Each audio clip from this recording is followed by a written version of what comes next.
recientemente se han añadido al programa, ¿no? Hoy vamos a hacer un estudio bíblico, más que un sermón, va a ser un estudio bíblico a manera de conversatorio, ¿no? Es decir, donde preciso que todos ustedes, como han venido ya participando, puedan colaborar, ¿no? Con la claridad de este tema, ¿no? Lo que vamos a estudiar, hermanos queridos, es el santuario terrenal conectado al huerto del Edén, el santuario terrenal conectado al huerto del Edén. Como anteriormente o el día de ayer que me tocó exponer, yo veo unas conexiones tremendas entre el santuario terrenal y el huerto del Edén, donde estuvieron nuestros primeros padres. Voy a darles las razones por las cuales creo que hay conexiones abrumadoras entre el huerto del Edén y el santuario judío, ¿no? Ese santuario que Dios mandó a Moisés para que lo construyera, ¿no? Al comienzo, al principio era una especie de carpa, se podía levantar, ¿no? Y se podía recoger otra vez. Ya era una carpa que tenía tres partes importantes. El atrio, donde se realizaba el sacrificio, dentro de la carpita había el lugar santo y más adentro estaba el lugar santísimo. Eso básicamente eran las áreas del santuario terrenal, y en cada uno de esos departamentos había sus mobiliarios, ¿no? O también utensilios que se utilizaban para los actos ceremoniales o rituales, el culto hebreo. ¿Estamos? Voy a dar la cita bíblica con la cual vamos a arrancar este maravilloso tema. Vamos, por favor, al libro de Romanos, perdón, al libro de Hebreos, el capítulo, Hebreos, el capítulo 9. En el libro de Hebreos, el capítulo 9, se nos da detalles de cómo era el santuario terrenal. El estudio de este santuario es importante para comprender la obra de Dios, para comprender la historia de la salvación. Así que desde ya seguro que vamos a sacar en este estudio cosas muy plausibles que nos van a orientar a conocer el proyecto divino. Lo voy a leer. Hebreos, el capítulo 9, dice lo siguiente. El primer pacto tenía reglas para el culto y también un santuario terrenal. Aquí, cuando hace referencia al primer pacto, es notable pensar de que se refiere al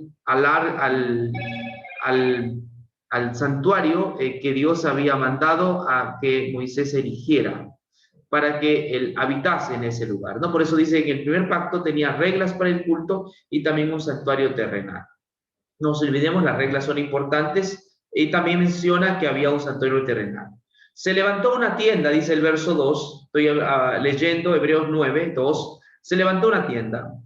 En su primera parte, llamada el lugar santo, estaban las lámparas, la mesa y los panes de la preposición. Vamos a hacer un paréntesis allí. Ya está describiendo el primer departamento, se llama el lugar santo, y tenía algunos objetos que he leído. Así que vamos con las primeras preguntas. Quiero hacer que el programa sea participativo. Según el autor de Hebreos, ¿qué cosas se encontraban en el lugar santo? Opinen, pueden prender sus micrófonos, ¿no? ¿Qué cosas se encontraban en el lugar santo? ¿Qué objetos? ¿Acaso era un lugar vacío? Y si no lo era, ¿cuáles eran los objetos, según el libro de Hebreos, que se encontraba en el santuario terrenal, específicamente en el departamento llamado lugar santo? Opiniones, hermanos. Era la mesa, el candelabro y los panes de la preposición. Exacto. También había algo que no está ahí mencionado, ¿no? El altar del incienso, ¿se acuerdan? donde se quemaban pues hierbas aromáticas, pero como dijo la hermana Lupita, esos eran las principales, una mesa. En esa mesa, ¿cuántos panes había, hermana Lupita? ¿Se acuerda? Los 12. Sí, exacto. Había 12 panes. Sí, habían 12 panes. Hermana Betty, bendiciones. Habían 12 panes. Los panes estaban todos juntos hacia arriba, ¿o cómo estaba dividido? Estaban 6. Exacto, 6. Históricamente, no sé si alguien de ustedes, Javier o Jonathan, ¿cuál era la función de esos panes? ¿Qué hacían allí panes en el santuario? ¿Qué hacían esos panes? No estoy hablando de la interpretación, sino la función en ese momento, en esa ocasión. ¿Cómo sabe alguien y tiene alguna idea de por qué panes, qué hacían esos panes allí? A ver, vamos. Sí, vamos. Creo que era el alimento para los sacerdotes. Pues no está equivocada, no lo podía comer cualquier persona, lo comían los sacerdotes. Una vez cuenta Jesús que ¿quiénes comieron? ¿Se acuerda? Una vez comieron alguien que no debía comer. David. Exacto, David, tremendo David, ¿no?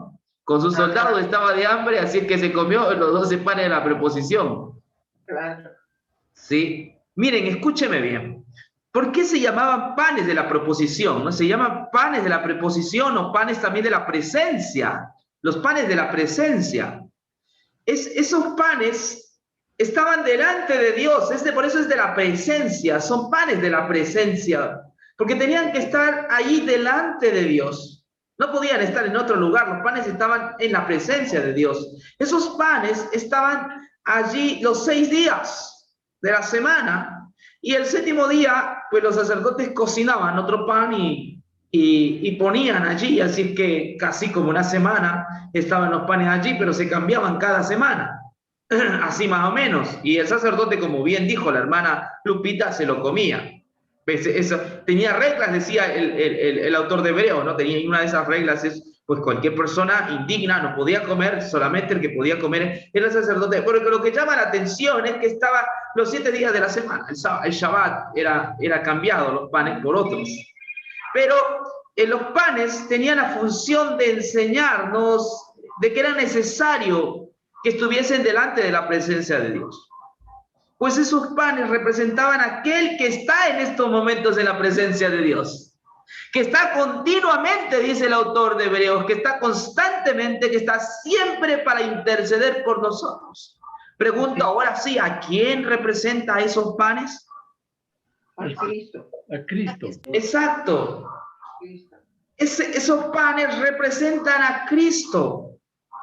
Cristo está, desde que ascendió a los cielos, está en la presencia de Dios. El autor de Hebreos usa varias veces ese término. Y se sentó a la diestra de Dios, y está a la diestra de Dios, y está siempre para interceder por nosotros. Así que esos panes son un claro significado de Cristo, quien está ante la presencia de Dios.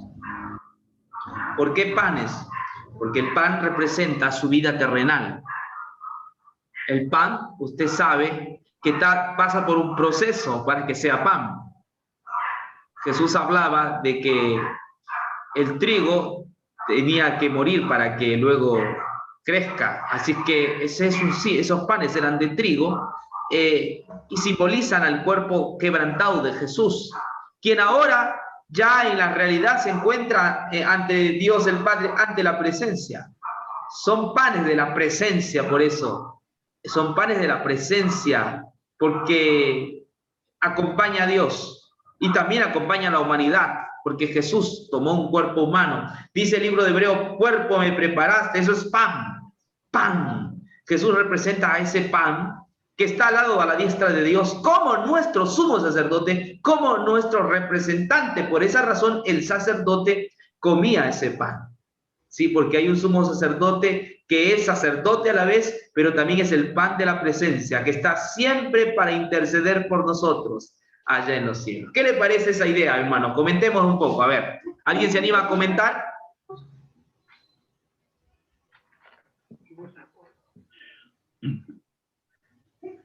Bueno, haya habido varios panes. Cuando el pueblo de Dios estuvo con hambre, el pueblo de Israel no tenía comida, Dios mandó el maná del cielo. Era un alimento. En el Edén mismo ya dijo, todo será para comer, excepto, claro, el árbol de la ciencia del bien y del mal. De ese no comerás. Y para nuestro tiempo, pues, Cristo dijo ya, yo soy el pan de vida. Presentó su cuerpo como alimento, de tal manera que es una cadena de acontecimientos, ¿no? Y si usted analiza, pastor, yo como pan, ese pan acaba siendo parte de mí para el otro día. Se absorbe en mi intestino. Y si usted quiere, mis manos, mi cuerpo es del pan que me he comido. Es el Cristo que me he comido y que ha llegado a ser parte de mí. Es el simbolismo del pan, ¿no? Como alimento para nosotros. Correcto, sí, exactamente. Cristo es nuestro alimento diario y está ante la presencia de Dios. Ese es el significado. Bien, avancemos un poco más. Otra cosa que se encontraba allí era la mesa, ¿no? Pero también había una lámpara con 7 brazos, ¿no? Esta lámpara alumbraba, ¿no? Que también es un claro significado, pues, de Jesús, que dijo que es la luz, ¿no? La luz de este mundo. Avancemos al segundo velo, que es la parte medular que nos interesa. Tras el segundo velo, dice el verso 3 del capítulo 9 de Hebreos, estaba, dice, la parte llamada lugar santísimo. Esta tenía el incensario de oro, el arca del pacto cubierta de oro. Esta arca contenía una urna de oro con el maná, la vara de Aarón que reverdeció y las tablas de piedra. Sobre ella los querubines de gloria cubrían el propiciatorio. De estos objetos no hablaremos ahora en detalle. Fíjense, por eso decía que la parte medular es el lugar santísimo, donde el autor dice, no vamos a hablar en detalle, ¿no? Ahí se está hablando de los objetos que había en el lugar santísimo, pero que en algún momento va a hablarle en detalle, ¿no? No creo que lo haya hecho, porque después de Hebreos no se ha escrito otro libro similar, lo desconozco. De alguna forma este autor está en deuda con nosotros, porque él quería como decir, bueno, vamos a hablar en algún momento sobre esto, ahora no lo vamos a hablar. Así que mi interés en este 28, ¿no? de junio del 2021, mi interés el que podamos saber estos objetos, qué hacían ahí, qué significado tenían, qué valor tenían, ¿no? Así que es el momento, la hora de descifrar estos objetos. Y yo voy a hacer bajo algunas preguntas. Voy a preguntarles, dice que había el arca del pacto, ¿no? Y dice que allí estaban las tablas del pacto. Estaba el arca del pacto, que era un cofre, pero dentro de ese cofre o baúl estaban las tablas del pacto. ¿A qué simbolizan esas tablas del pacto? Conectando con el Edén, hermana Betty, voy a preguntarle a usted, ¿le recuerda algo al Edén, las tablas del pacto? ¿Al huerto del Edén donde vivía Adán y Eva? ¿Le recuerda algo? A ver, vamos a hacer memoria. Dios hizo un pacto con el ser humano, con Adán y Eva. Y les dijo de todo lo que está en el Edén puedes comer. Y entonces, ¿a qué le recuerda? Las tablas del pacto. Sí. ¿A qué cosas del Edén le recuerda las tablas del pacto? Las normas del jardín del Edén, pues. Sí, va por allí. De todo árbol puedes comer, menos del árbol de la es ciencia del bien y del mal.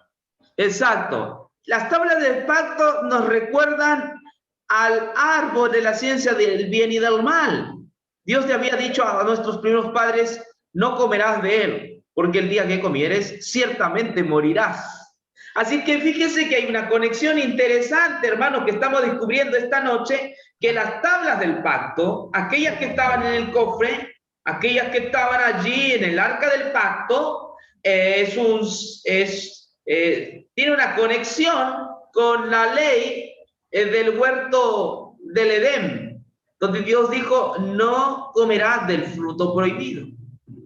Fíjese la similitud que hay. Si usted lee los mandamientos de la ley, usted va a encontrar allí, no matarás, ¿qué más dice? No cometerás adulterio, ¿qué más? No hurtarás. No robarás, no hurtarás, ¿qué más? No codiciarás la mujer de tu prójimo, y está el no, el no, el no, el no, el no, el no, y toda la Torá tiene no, no, no, no, no, no. La Torá tiene mucho más no que los 10 mandamientos, ¿no? Los 10 mandamientos solo es un resumen de toda la Torá. También eso es importante remarcar, ¿no? La Torá toda la Torá es un su resumen son los 10 mandamientos, y el resumen de los 10 mandamientos es el amor a Dios y el amor al prójimo. ¿Ok? Y el resumen de los 10 mandamientos es el árbol de la ciencia del bien y del mal, donde Dios le dice, no comerás. Porque el día que iba a comer, ¿qué iba a pasar, Javier? Ciertamente morirá. Exacto, si ellos comían iban a morir. Lo mismo era la ley. También las tablas del pacto eran, si tú no obedeces, vas a morir. La Torá, las 613 leyes también, si no haces esto, vas a morir, maldito serás, maldito serás. Así que hay una conexión. Las tablas del pacto es una ampliación del árbol de la ciencia del bien y del mal. Como que Dios siempre quiso allí tener como un precedente de que Él es el que gobierna y que Él está por encima de todos y que Él tiene sus leyes y que sus leyes son justas y sus leyes se deben obedecer, ¿no? Entonces encontramos aquí una conexión muy interesante que nos está diciendo el autor de Hebreos. Muy bien, dicho esto, avancemos otra cosa que encontramos allí. Fíjese, dice que estaba el arca del pacto, también dice que había maná, El alimento. ¿Le recuerda el maná a algo del huerto del Edén?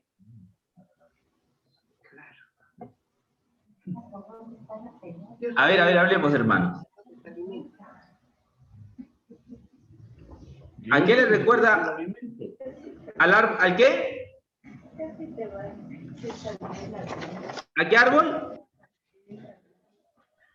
Al árbol de la vida. Dios les proveyó de todo lo que estaba en el huerto para que ellos coman. Sí. Y les puso una sola prohibición. El árbol de la ciencia del bien y del mal es que no van a comer. Okay. Pero entonces, el Señor en el huerto que les dio todo para comer. Exacto, tenían que comer todo. También había un árbol de la vida, ¿no? Que ahí está el maná, ahí está el maná, ¿no? Representa el árbol de la vida y también representa todo lo que Dios dijo, todo podéis comer, menos del árbol de la ciencia del bien y del mal. Así que ahí está el maná. Hay una conexión también con el huerto del Edén, entre el santuario y el huerto del Edén hay una conexión bastante, como dije antes, abrumadora. ¿Qué otra cosa nos recuerda al huerto del Edén? Vamos un poquito avanzando. Fíjense lo que dice allí el 5. Sobre ella los querubines de gloria cubrían el propiciatorio. De estos objetos no hablaremos ahora en detalle.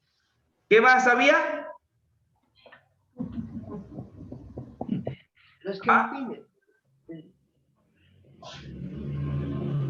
Los querubines. ¿A qué les recuerdan los querubines en el paraíso? ¿Hay alguna mención de querubines en el paraíso, hermana Eugenia? Claro. Sí, sí, pastor. ¿Cuál es? Relativamente, los querubines es un signo del cual ellos cuidaban. En primer lugar, cuidaban el arca. En segundo lugar, ellos rendían homenaje a la presencia de Dios cuando Él se presentaba en el lugar santísimo. Porque en el arca del pacto o de la alianza no vivía continuamente Dios. Dios se presentaba una vez al año cuando iba el sumo sacerdote con sus pecados y con los pecados del pueblo. Entonces los querubines estaban resguardando la presencia de Dios. En el Edén. El arca del pacto. ¿Y en el Edén?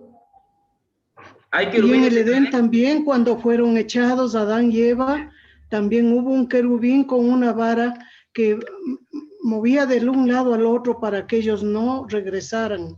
Exacto, Era como- exacto. Ahí están los querubines, dos querubines allí. Eso representa a los querubines del Edén. ¿Y qué significa esto? ¿Por qué querubines? Significa que el lugar es tan santo que el pecador no puede entrar.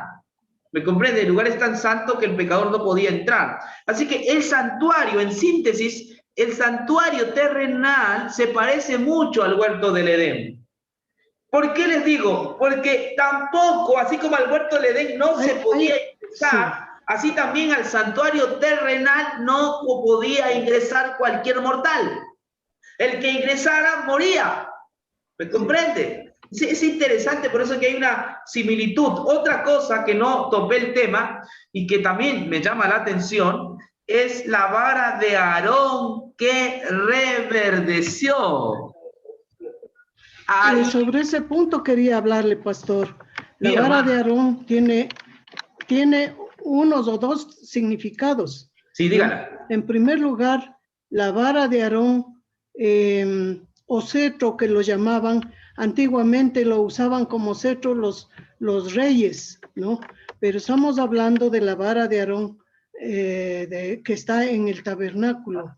Entonces, ese tiene un significado que es Cristo Jesús. Cuando la vara está así sólidamente, es Cristo con la muerte. Y cuando la vara florece y da fruto, es Cristo Jesús en su gloria. También hay otro significado sobre la vara de Aarón. Sí, hermana. La vara de Aarón significa también tribu, familia. Entonces, por lo regular, los hombres que son cabeza de hogar en los tiempos de antes usaban una vara para caminar en forma de bastón. Eso era el mando que tenía como cabeza de hogar el hombre en el hogar. Y Gracias. Jesús también es una similitud que es una vara, porque él vino con mando, digamos, vino humildemente, pero en esa humildad él demostró mucha sabiduría y mucha enseñanza para su pueblo. Gracias, hermana. Muy oportuna su exposición. No sé, pero Dios le ha dado sabiduría y comparto mucho de lo que ha mencionado. Hermanos, esa vara de Aarón, el texto bíblico dice que reverdeció. No, dice que la vara reverdeció. Y la vara en la Biblia es símbolo de autoridad. ¿Me comprende? La vara de Aarón, no, es símbolo de autoridad, es símbolo de que alguien está al mando, en este caso es Dios. Pero ¿de qué manera gobierna? Porque la vara de Dios ha reverdecido. Fíjese la vara de Aarón, ¿de qué manera reverdeció? Está en Números 17, usted lo puede anotar. Fíjese lo que dice Números 17. 7. Y Moisés puso las varas ante el Señor en la tienda de la reunión. Al día siguiente, cuando Moisés vino a la tienda de la reunión, vio que la vara de Aarón de la casa de Leví había reverdecido y echado flores, había arrojado renuevos y producido almendros. Entonces Moisés sacó todas las varas de la presencia del Señor y las trajo a los israelitas. Ellos las vieron y cada príncipe tomó su vara. Y el Señor dijo a Moisés: vuelve la vara de Aarón ante el testimonio para que se guarde por señal a los hijos de Israel, y hará cesar sus quejas contra mí para que no mueran.